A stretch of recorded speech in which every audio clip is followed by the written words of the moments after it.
Hey guys, PMHK here. Obviously now, the M1 iMac is officially available to be purchased in South Africa. It's not on pre-order anymore, and the prices kinda shocked me, but I wasn't really that surprised because most of the time actually we get those absurd prices, if I can call them that. But let's just check and compare these prices. If you go to apple.com, this is the official Apple store or the American Apple's website. You can see that you have three models there. You have one for 1,300, that's roughly 17,000 rands, direct conversion at $1478 to rand. And then you have the 8-core CPU and GPU at 1,500. That's roughly 20,000 rands. And then you have this other model here. This is the last model that I have available. You have 8-core GPU as well as 8-core CPU, but this one is a 512 storage. It's also 8 gig, as you can see on the other ones. But this model here is 1,700, which is around 23,500. And if you actually go inside, you can actually also change the specs, which you've been able to do with most of the iMacs in the States, but obviously here in South Africa, because we don't really have Apple, the iStore is just a premium reseller, and that might be also a reason for the prices, but we're gonna get to that just now. So you can actually go inside in the Apple store, this is the American store, and customize it.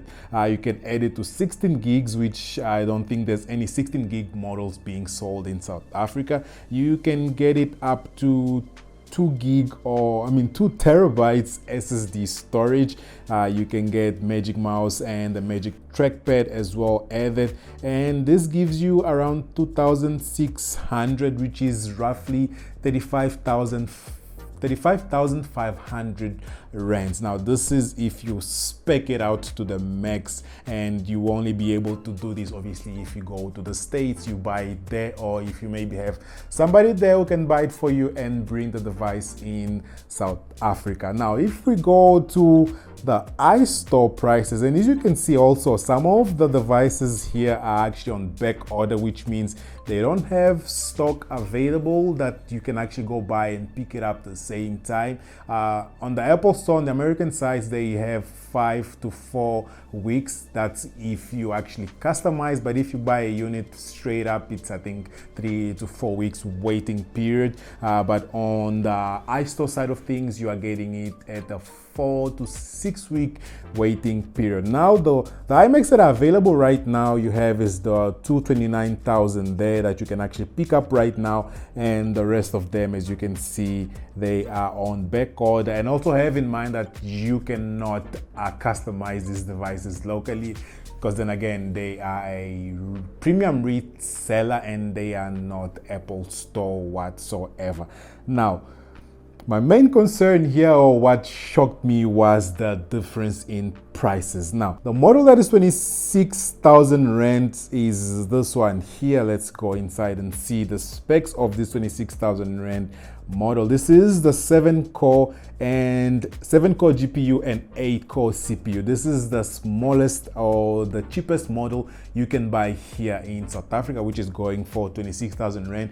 This is the same model that in the state is going for 17,000 rand converted. That's a $1,300. As you guys can see, price difference there is already around 7,000 rands, which is quite a lot, I must say. And here you will be waiting, if I can see here, pre-order 4 to 6 weeks. This is the price difference is quite a lot, and this is not just something that happened with the iMac, the M1 iMac. I think even previous Macs also had the same thing, and this could be mainly due to shipping costs as well as customs and tech. And then you have the model that I would actually buy if available, which is actually, you can see this one is out of stock already.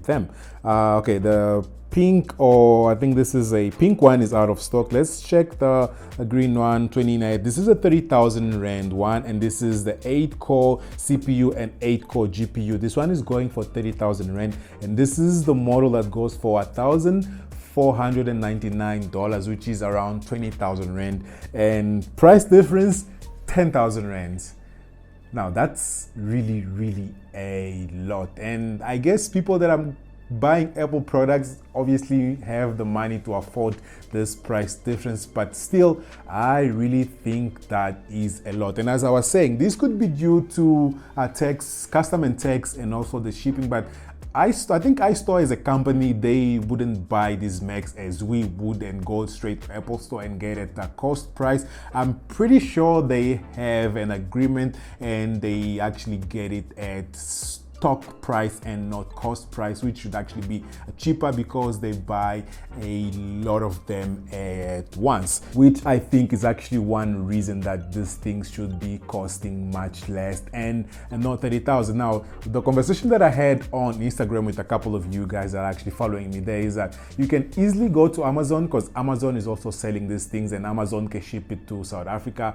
Apple normally doesn't ship these things, these expensive things to South Africa directly. Even using a forwarding agent, they normally don't do that. So what we're discussing on Instagram is that you can come to Amazon, you can literally come here and get the 8-core model, as you guys can see there, for $1,500. You add that to your cart and maybe use a forwarding agent. You send it to the forwarding agent and they send it to you. Like I'm really not sure it's going to cost you around $10,000. I mean 10,000 rands for forwarding and also shipping, even custom and tax. I don't think it's going to cost that much for you to buy this thing overseas. Obviously, many of you are not going to be able to do this because at the end of the day, it's really still expensive. But some of the points that you guys made is that one of them was that when it comes to shipping items or tech stuff with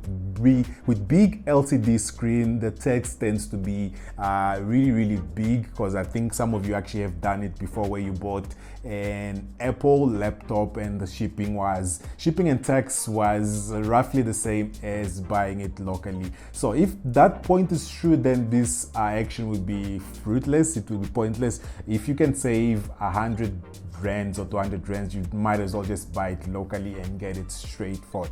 But if buying on Amazon will save you at least 5,000 than buying it locally, I think I would actually just go to Amazon and buy it once. Now, I'm definitely not going to be buying this at the moment because the money is not there, but this is actually one of the options that I'm going to be considering if I decide that I'm going to get the M1 iMac. The other reason I'm not getting this thing right now is because I'm thinking of waiting for maybe the 32 or 30 inch, whichever the big version of this thing is going to be. When that is released, then I can actually have a comparison, and I compare this one to that one, the price range, and decide which one I'm gonna get. But most definitely, if that device comes out, it's going to be around 40,000 up, because obviously the prices are not going to be the same as the M1 iMac 24 inch. They're going to be pretty higher than these prices here. So my question to you guys is, what do you think the reason is that the iStore locally is charging 7,000, 10,000 rands more than Apple is charging overseas? It might be because of custom and tax. I don't know. If any of you have already bought something from there or have bought an iMac, obviously from the States, let me know down in the comments how much it costs for you to ship this side, and also how much was custom and tax, which is some of the values that I don't have available, which is actually the reason I can just go and affirmatively saying that iStore is overcharging us, because we don't really know how much it's costing them for them to bring these devices in the country. And on the other side, I'm actually happy that we can get these devices locally, because I know some African countries don't even have the iStore, so they have to resort to other resellers, which actually would charge them twice the prices that the iStore is charging us in the country. So this is gonna be it for this video. That was my little rant about the 10,000 rand surcharge that we are being charged here for the M1 iMac. Let me know what you think about it again down in the comments. Otherwise, if you're not already subscribed to the channel, make sure you do just that. Make sure also you click that notification bells button so you can get notified whenever I upload a brand new video, and I'm going to catch you guys on my next one.